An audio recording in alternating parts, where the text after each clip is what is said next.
লক্ষ্মীর ভান্ডার পাচ্ছেন রাকিবুল শেখ, তার পিতার নাম মনসুর শেখ, তার বাড়ি হচ্ছে শিয়ালমারা, পোস্ট হচ্ছে বহরমপুরের রাধারঘাট।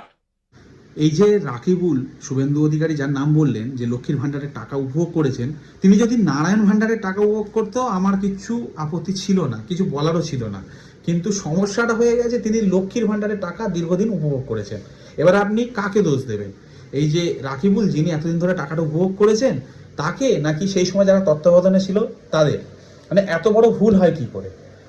নামের বানানের ভুল মেনে নেওয়া যায়, প্রশাসনিক ক্ষেত্রে অনেক সময় হয়, ডেট অফ বার্থের ভুল মেনে নেওয়া যায়, কিন্তু তিনি যখন এই প্রকল্পে নাম লেখান, নথিভুক্ত করেন, তখন তো অনেক কিছু ডকুমেন্টস তাকে দিতে হয়েছে। আধার কার্ড থেকে শুরু করে আরও যে সমস্ত ডকুমেন্টস থাকে সেগুলো তো দিতে হয়েছে।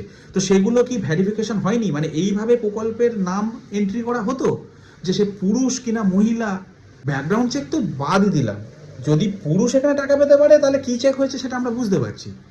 শুধুমাত্র একজন রাকিবুল বলে বেরিয়ে এসছেন, আরও কত ভুল বেরোবে সেটা সময় বলবে। তো ঘটনা হচ্ছে যে এনার ডকুমেন্টসটা কি কেউ চেক করলো না যে ইনি পুরুষ না মহিলা?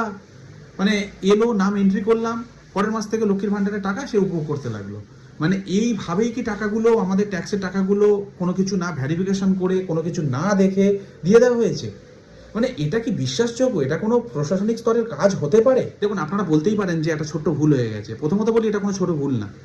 বিশেষ করে যখন টাকা দেওয়ার ব্যাপার হচ্ছে, জনগণের ট্যাক্সের টাকা জনগণকে দিচ্ছেন, তখন আপনাকে অনেক বেশি সচেতন থাকতে হবে।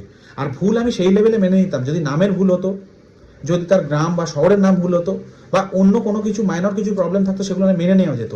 কিন্তু একজন মানুষ যিনি পুরুষ, তিনি একটা মহিলা প্রকল্পের টাকা পাচ্ছে, তার ডকুমেন্টসগুলো সাবমিট করার পরেও এটা মানতে আমার কোথাও না কোথাও একটু কষ্ট হচ্ছে, এটা অস্বাভাবিক লাগছে।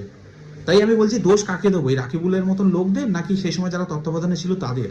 দেখুন, আমার কথা হচ্ছে আপনি টাকা দিন, কিন্তু কাকে দিচ্ছেন সেটা তো জানতে হবে, আর কি কারণে দিচ্ছেন, তার ব্যাকগ্রাউন্ড কি রয়েছে। তাই আমি বললাম না, ব্যাকগ্রাউন্ড তো দূরের কথা, যেখানে নামই ভেরিফাই ঠিকঠাক হয়নি সেখানে ব্যাকগ্রাউন্ড তো আমি ছেড়েই দিলাম, আশা করাই ভুল। তো সেই জিনিসটা তো আমার দেখতে হবে। সরকারের তো ন্যূনতম দায়িত্ব এটাই। আপনি ব্যাংক থেকে টাকা তুলতে গেলে আপনার যদি একটু সই না ম্যাচ করে, তাহলে আপনি টাকা তুলতে পারেন না।